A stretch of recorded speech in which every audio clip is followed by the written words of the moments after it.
네, 안녕하세요. 작가 문채연입니다. 오늘 이제 함께 읽어볼 책은 마음상자 출판사에서 나온 피할 수 없는 전쟁, 떼쓰는 아이 키우기인데요. 조금 지난 책이에요. 이게 지금 2013년에 나온 책이거든요. 근데 여기 이제 떼쓰는 아이에 대한 이제 좋은 해결책이 잘 나와 있어서 한번 같이 읽어보도록 하겠습니다. 이 떼쓰는 아이는 진짜 육아에 있어서 정말 전쟁이라고도 할 수 있죠. 이게 아이들이 참 타고난 기질과 성향이 너무 다르고 또 주변에서 애가 참 의젓하네, 내가 되게 얌전하네 이랬던 아이도 동생이 태어난 다음부터 갑자기 떼를 많이 쓰게 된다거나 정말로 그 기질이 까다롭고 예민해서 한번 뜻대로 안 되면 정말 누구도 말릴 수 없을 정도로 떼를 심하게 쓰는 아이도 있어요. 하물며 같은 엄마 뱃속에서 나온 아이들도 다 다른데 얼마나 다양한 아이들이 있겠어요.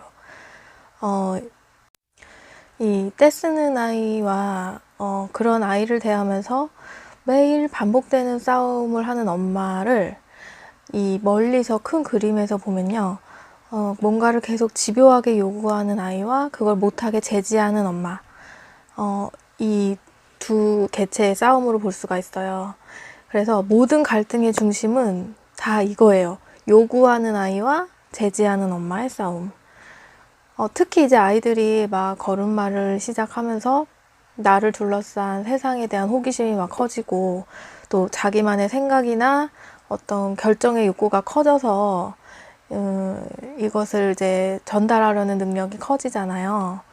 그러면서 어떤 주변의 위험 상황 같은 것을 제대로 인지하지 못하는 그런 상황에서 아이들은 한번 무조건적으로 그걸 행동해 보고 시도해 보려는 경향이 있죠. 그런데 엄마는 또 해야 할 일에 대한 또 많은 상황들이 있다 보니까 이런 아이들의 욕구를 전부 다 들어줄 수가 없는 상황이에요. 그런데 여기서 가장 중요한 핵심은 아이가 어떠한 이유 없이 떼를 쓰지 않는다는 것과 엄마가 충분히 이것을 완화시킬 수 있다는 건데요. 떼쓰는 아이에 대한 엄마의 대처법이 조금만 바뀌어도 절반을 해결할 수 있다니까 좀 벌써 솔깃하지 않으세요? 일단은 아이가 떼를 쓰기 시작할 때 엄마가 제일 먼저 갖는 그 감정, 느낌이 있대요. 얘가 또 시작이구나. 또 나를 힘들게 하는구나. 이런 부정적인 감정을 먼저 갖는데, 이거를 먼저 바꿔야 된대요. 예를 들어서 아이가 막 떼를 쓰기 시작할 때, 아이가 뭔가를 하고 싶다고 나한테 강한 신호를 보내고 있구나.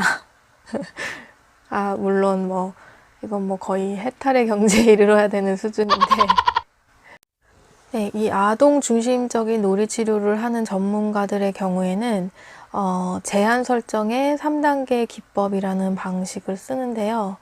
이게 뭐냐면 이제 아이가 충동적이고 행동 조절을 할 수 없는 상태에서 아이의 그런 욕구나 감정은 충분하게 이해하고 공감해 주면서 어떤 그 욕구를 표현하는 행동 방식이 현실에 맞지 않을 때는 그것을 일단 단호하게 제한을 하고 모두에게 해가 되지 않는 다른 그런 범위와 방식으로 욕구를 충족하거나 감정을 표현할 수 있는 다른 대안을 제시하는 건데요.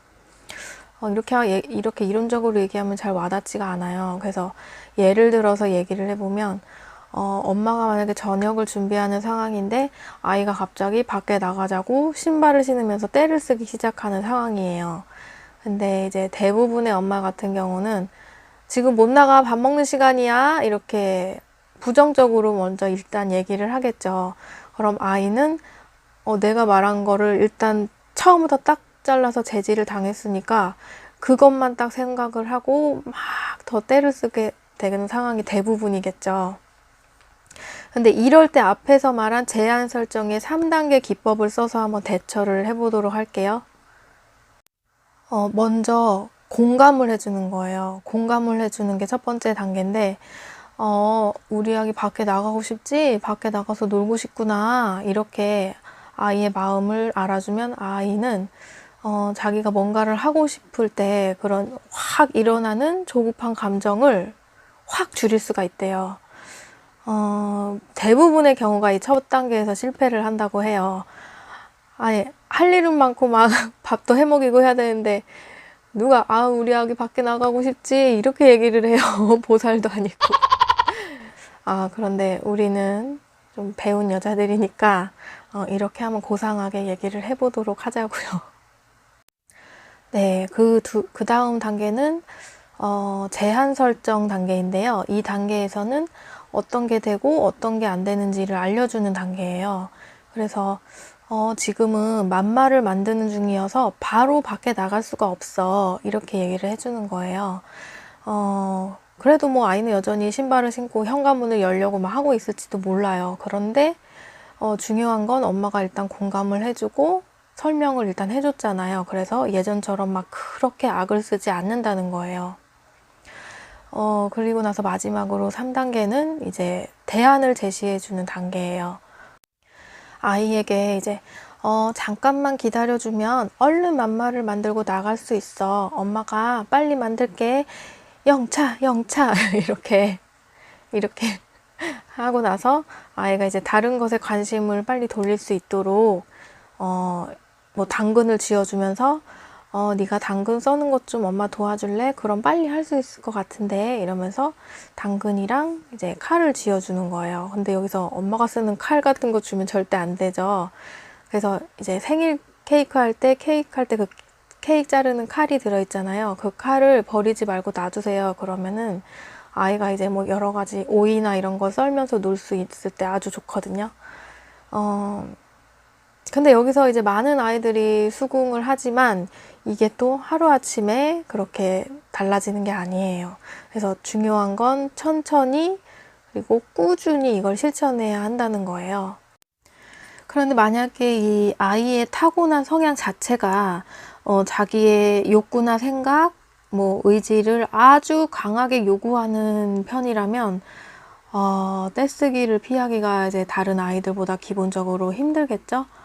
그런데 여기서 말한 이제 제한 설정의 3단계 기법을 잘 활용해서 연습을 하면 그 떼쓰기가 엄청 완화될 수 있다고 하니까 한번 시도해 볼 수 있는 좋은 방법인 것 같아요. 네, 그리고 이제 여기서 중요한 거, 이제 아이가 떼를 쓰는 시기에 엄마가 절대로 하지 말아야 될 두 가지가 있는데요. 이게 뭘까요? 아이의 요구를 무조건 들어주거나 아니면 무조건 하지 말라고 하는 거. 이 두 가지는 피해야 하는데요. 또 만약에 아이의 욕구를 무조건 금지만 하면 아이는 이제 상대적으로 느끼는 수치심이나 회의감 이런 것이 많이 내면에 쌓이면서 커서 이제 자기가 하고 싶은 게 생겼을 때 그걸 말을 하지 않고 몰래 숨어서 하게 되는 그런 은둔형 성격으로 변하게 된다고 해요. 그리고 반대로 아이의 요구를 무조건 들어만 주게 되면 또 이제 아이가 흔히 말하는 버르장머리 없는 아이라고 해가지고 다른 사람의 입장을 전혀 고려하지 않는 그런 이기적인 성격으로 변하게 된다고 합니다. 그래서 이제 두 가지 무조건 금지하거나 무조건 들어주는 이런 극단적인 그런 두 가지의 방법은 피해야 하고요. 물론 아이들은 나이가 이제 3세, 4세, 5세, 6세 이렇게 점점 자라면서 자연스럽게 떼쓰는 것도 줄어들어요. 그런데 이 과정에서 이 떼쓰는 아이와 맨날 전쟁 같은 하루하루를 보낸다면 이게 서로에게도 얼마나 많은 스트레스이면서 또 아이가 얼마나 좋지 않은 성격을 갖고 자라게 되겠어요. 그러니까 우리는 이제 육아책도 많이 읽고 많이 배우려고 하는 엄마니까 이 앞에서 말한 제한 설정의 3단계 기법 이걸 잘 활용하면서 아이를 양육을 한다면 이제 어떤 상황에서 아이가 떼를 써도 더 이상 전쟁이 아니라 오히려 그런 아이의 호기심을 좀 긍정적인 방향으로 더 발전시킬 수 있는 계기가 되지 않을까 합니다. 네, 그럼 이제 마지막으로 한번 이 정리를 하면서 한 가지 예를 들어서 한번 대응을 해볼까요? 이거는 딸을 가진 엄마라면 진짜 흔한 상황인데요. 아이가 이제 유치원을 가야 하는 아침에 엘사 원피스를 입는다고 막 고집을 하는 거예요. 그런데 오늘은 막 현장 학습 가는 날이라서 선생님이 반드시 체육복이랑 운동화를 신고 오라고 했어요. 자, 이 경우에 우리가 어떻게 대처를 해야 될까요? 일단 아이가 나 체육복 안 입어. 나 이거 공주 드레스 입고 갈 거야. 막 이래요. 그러면 우리가 이제 제한 설정의 3단계 기법을 써서 먼저 1단계 아이의 마음을 공감해 주는 거죠. 이게 제일 힘든 거예요. 공감해 주는 게. 그래서 우리 딸이 오늘 그 엘사 원피스를 입고 가고 싶구나. 그게 너가 제일 좋아하는 옷이지? 그래서 매일매일 입고 싶은 거구나. 이렇게 공감을 먼저 해주고, 그 다음 2단계는 제한 설정의 단계인데요. 네, 이 제한 설정의 단계에서는 되고 안 되고 이 두 가지의 경우를 알려주는 거라고 했어요. 그래서 그런데 오늘은 현장 학습 가는 날이라서 체육복을 입고 가는 거 알고 있어? 만약에 여러 가지 재밌는 체험도 하고 하려면 편하게 체육복을 입고 가는 게 더 나을 것 같은데 우리 아이도 알고 있었지? 이렇게 얘기를 해주고 이제 마지막으로 대안을 제시하는 단계인데요. 여기서는 어떤 다른 방향의 그런 대안을 제시를 하고 아이가 선택할 수 있게 하는 거예요. 그래서 네가 만약에 이 원피스를 현장 학습 가서도 입고 싶다면 언제 입을 수 있는지 한번 우리 알아보자. 선생님한테 이걸 입을 수 있는지 여쭤보고 정할 수 있어. 그럼 우리 이제 얼른 유치원 가서 이 원피스를 언제 입을 수 있는지 선생님한테 한번 여쭤볼까? 이렇게 하면서 나가는 거예요. 네. 어떠세요? 이렇게 예를 들어봤는데 엄마가 이 최소 예수님은 돼야 가능한 일일까요? 과연? 그런데 우리는 이제 누구나 행복한 육아를 바라고 아이가 잘 되길 바라는 마음은 다 똑같고 당연하니까 이게 이렇게 내가 대처를 한다는 게 내 진심에서 우러나온 게 아니고 어떤 조금의 과장된 액션을 해야 된다든지 좀 어색한 부분도 있겠지만 한번 아이를 위해서 노력을 해보는 게 어떨까 해서 말씀드린 거고요.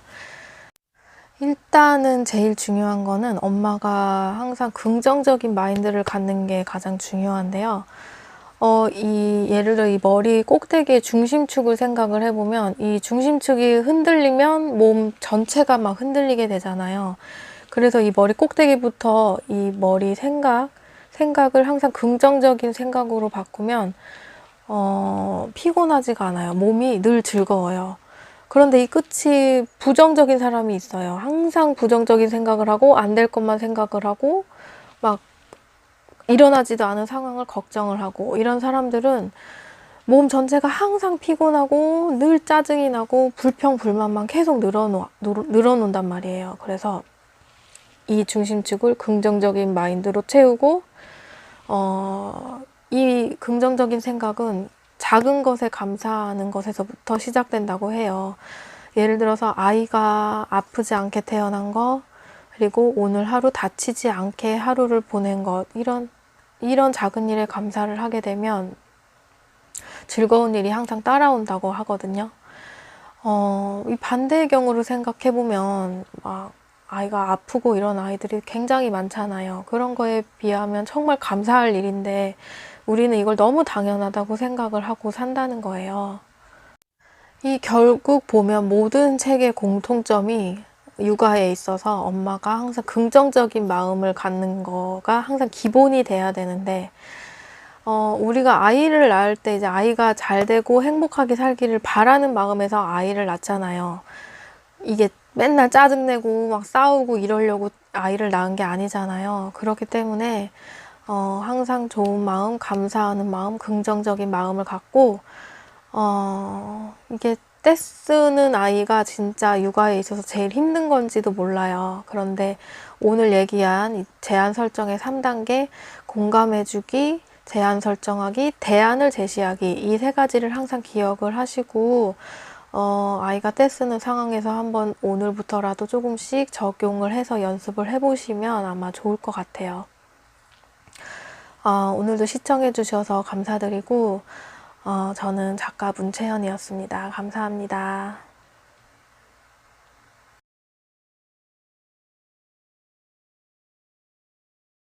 구독과 좋아요 눌러주세요.